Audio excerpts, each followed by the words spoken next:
We all want high-quality healthcare. Of course we do. But what does that actually mean?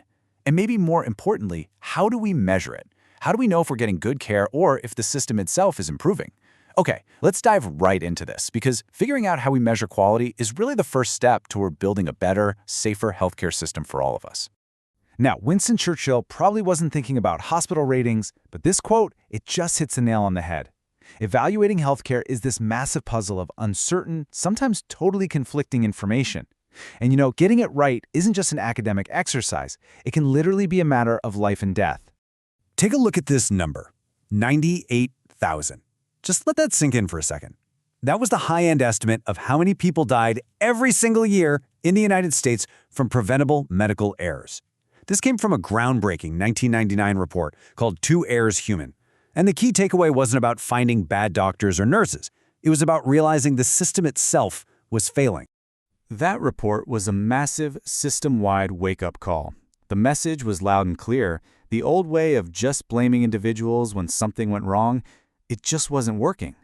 It didn't stop the same mistakes from happening again, and it did nothing to fix the underlying problems. The whole focus had to shift from pointing fingers at people to actually fixing the systems they worked in. And that brings us to a really crucial point. If you want to fix a system, you have to understand it first. And to understand it, well, you've got to be able to measure it.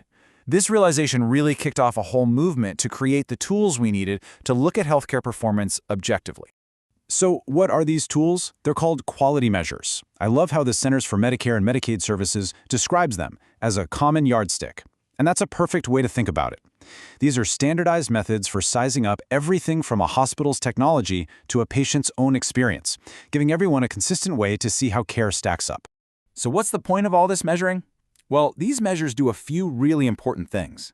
They let us compare Hospital A to Hospital B on a level playing field. They shine a big spotlight on weak spots so hospitals know where to improve. And, so important for us, they create transparency. Groups like the nonprofit The Leapfrog Group use this data to report on hospital quality publicly, which, as you can imagine, is a pretty powerful motivator for hospitals to get better. Okay, but with all these different things to measure, how do you even begin to organize it all? How do you make any sense of it? Well, for that, we can turn to a really foundational model in healthcare quality, developed by a physician and researcher named Avedis Donabedian. He gave us a simple but absolutely brilliant blueprint. The logic here is just so simple and powerful. Donabedian suggested we look at quality in three connected parts: structure, process, and outcome. Basically, the idea is that a good structure makes good processes possible, and those good processes should lead to good outcomes. It's a really clear, logical chain of events. Let's break that down. Structure is basically the stuff you have, the resources. Like, does the hospital use modern electronic medical records? Then you have process, which is how you use that stuff, the actions you take. Are patients getting recommended screenings, like mammograms, on time? And finally, you get to the most important part, the outcome. This is the so what, the final result. What actually happened to the patient's health? Donabedian himself said that outcomes are the ultimate validators of quality. So, having the right tools and a great blueprint is absolutely essential. But it's not enough. You also need a skilled team that actually knows how to work together to get the job done. And in healthcare, that means we have to move beyond these old professional silos and really embrace true collaboration. So, what does collaboration even mean in this context? This definition is so important. Real collaboration isn't just about a doctor and a nurse working in the same room. It's a power-sharing partnership. It's about genuine, mutual respect, making big decisions together, and keeping the patient at the absolute center of every single thing.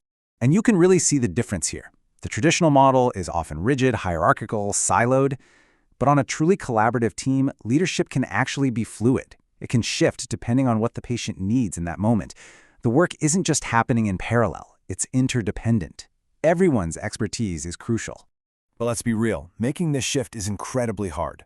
You're trying to overcome decades, sometimes centuries of historical roles and power dynamics. You've got issues like turf protection, where everyone's trying to guard their own territory. And often, the way people get paid doesn't even reward teamwork. These are huge, systemic barriers to overcome. So, with all these tools and all these challenges and teamwork, what's the ultimate goal here? We've got the measurements. We're trying to build better teams. What's the grand prize we're all aiming for in this big quest for quality? It all comes down to something called the triple aim. Think of this as the North Star for healthcare reform. It's the framework that guides pretty much all modern efforts to improve health systems. The triple aim is all about trying to do three huge things at the exact same time. First, improve the health of an entire population, not just patient by patient. Second, meet the actual experience of getting care better for every individual. And third, bring down the cost of healthcare per person to make it more affordable. The real trick, of course, is that these three goals can sometimes pull in opposite directions. So hitting all three at once, that's the ultimate win-win-win. This whole thing is a journey, it's ongoing, and this quote from the Institute of Medicine just says it all so perfectly. This quest for quality isn't about snapping our fingers and achieving perfection overnight. It's about the steady, hard, focused work of making things better, day by day, because much, much better care is absolutely within our grasp. And that leaves us with one final big thought. This entire system, all the measurements, all the teamwork, it's all built to serve the patient. And that means this isn't just a job for doctors, nurses, and hospital administrators. It requires a fundamental shift for all of us, from being passive recipients of care to becoming active partners on our own team.